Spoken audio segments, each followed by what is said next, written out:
Hi, people. I think this will be a good review problem. And actually, it's just the first three steps of the accounting cycle. So it'll review the recording of day-to-day transactions, the posting to the ledger, and the preparation of the unadjusted trial balance. But it should be healthy. I'm not going to prepare each entry, but I'm going to kind of like talk my way into what happened here. It appears that the owner, Madison, invested in the business by depositing cash for $12,000. So in the journal, they would debit cash. They would debit snow equipment. Apparently, he's a snowplow company, and establish a capital balance.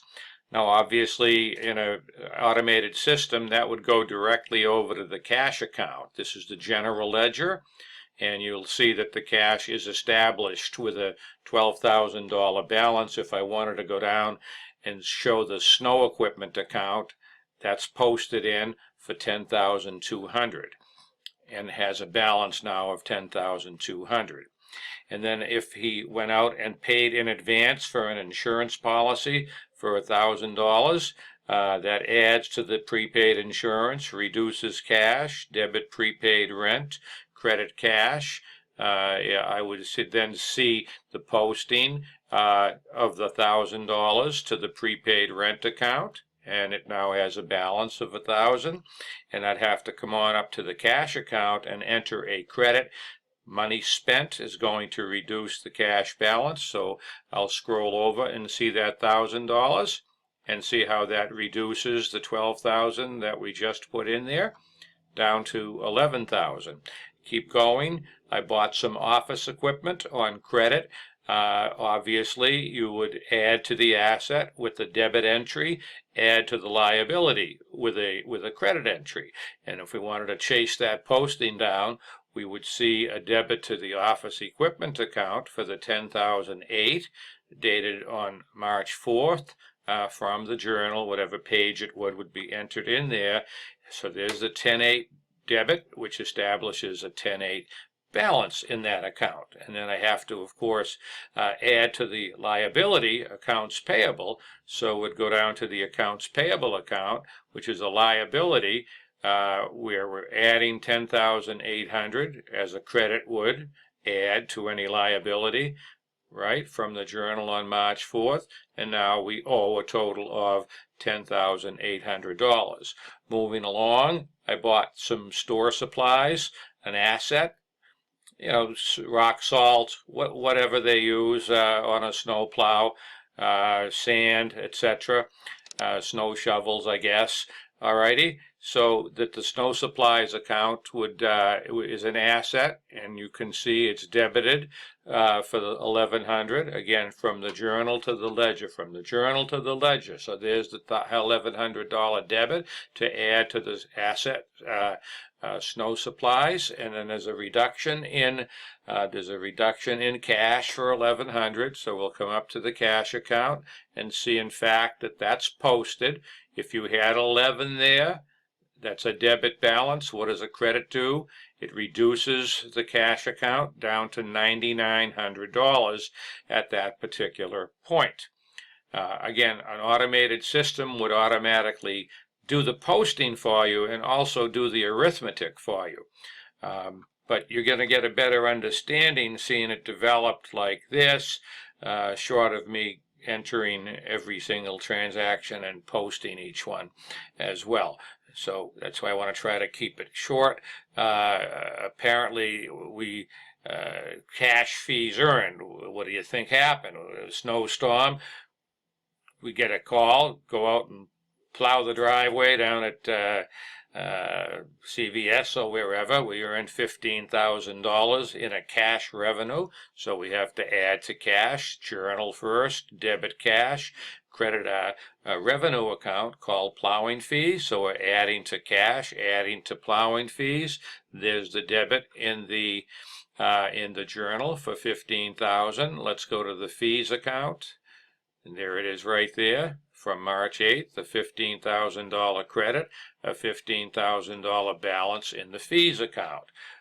which is a revenue account, which will ultimately go to the income statement. Mr. Madison needed some money for personal use, took out $9,000, accumulating withdrawals in its own withdrawals account, later to be subtracted from the capital account. So there's a debit to withdrawals, a credit to cash for $9,000. Let me go down to the withdrawals account, which should follow the capital. There it is, a $9,000 debit and a $9,000 balance. To the withdrawals account, a $9,000 reduction. To the cash account, there's a $9,000 reduction posted. So you had 24.9, a credit is a reduction, leaving 15.9 at that point. Now we perform some services that we're going to get paid later. Just like me, my snowplow guy, or well, not now, but my landscaper guy right now bills me, performs a service. He says you can pay me in 30 days. So on his books, he debits accounts receivable. Okay, he debits accounts receivable. I would credit accounts payable. But anyway, it would be my expense, his payable. In this case, it's this guy's receivable because he is owed the money for performing the service. So that would add to accounts receivable. And there you can see the $7,000 added. Right? It's an asset, money that we're going to get later, valuable asset. Extend a balance, so we are now owed $7,000, and watch the fees account go up, right? So it doesn't matter whether we got cash or we're going to get it later. We still accumulate the revenues in the revenue account. 15 plus 7 equals 22. So if we had to do an income statement right now, we'd show plowing fees of $22,000. Salaries expense were paid right away. Debit salaries, credit cash. There it is right there. Posted. Debit salaries. There's a balance of 21. Credit cash. You see the credit in the cash account, 2,100. 15.9. Credit minus 2,100 equals 13.8. Apparently we're paying off some of that liability that we incurred up here when we bought the equipment, right? Didn't we add 10.8? Now we're paying that off to some degree. So we're going to debit 5,400 to reduce the liability. And you can see in the liability account, the 5,400 is debited to the accounts payable because the 10.8 that we incurred is now reduced. They paid half of it, okay? And you can see that there's a balance of 5,400 in there at this point after having paid the 5,400. Paid on account. Advertising on credit. Debit advertising expense. Accrual basis of accounting. If you incur the expense and pay it later, you still record the expense now. And if you owe for it, well, you put it right into the accounts payable account. You can see it right here.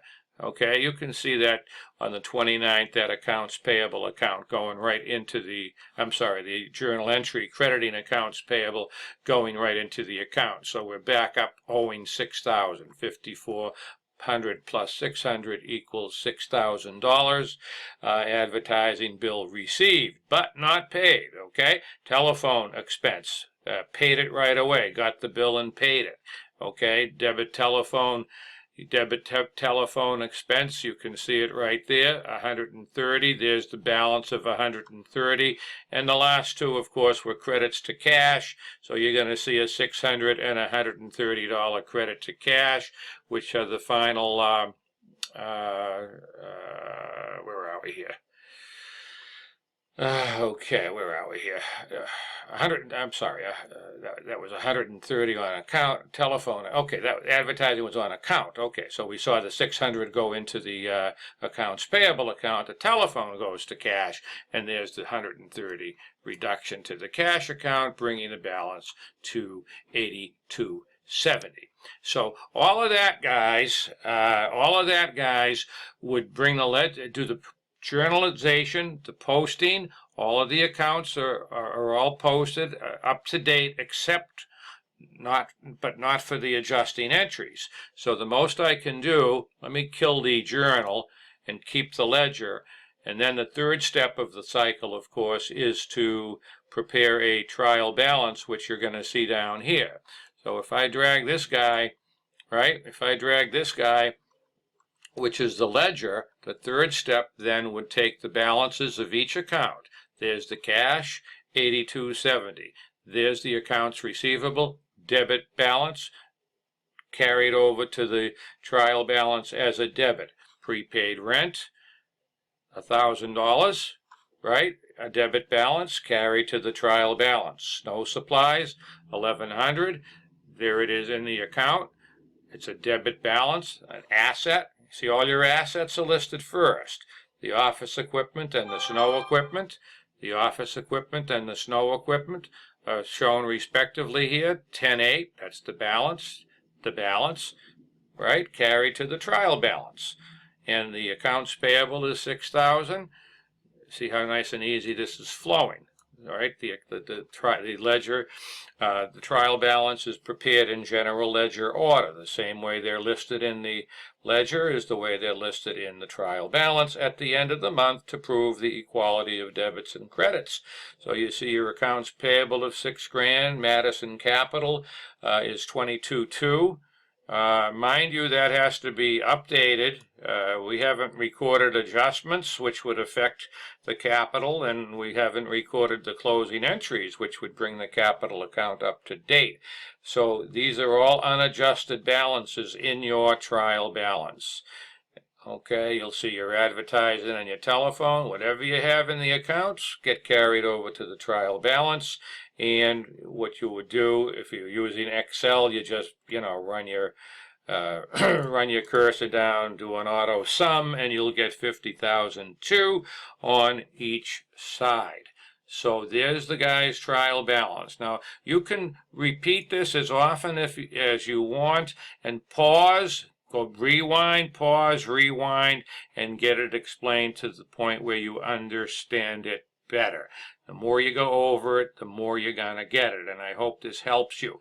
Obviously, from this point in the cycle, we would go to the adjusting process, right? And then after the accounts are brought up to date, you can use a worksheet, or you don't have to use a worksheet. You could do it in a system. You could do your adjustments right in the journal, post them up into the ledger, and then you'd have an adjusted trial balance, and then the adjusted trial balance would show the financial statements. Okay, I hope this helps as a general review in a lot of aspects which you just need to know going forward. Thank you.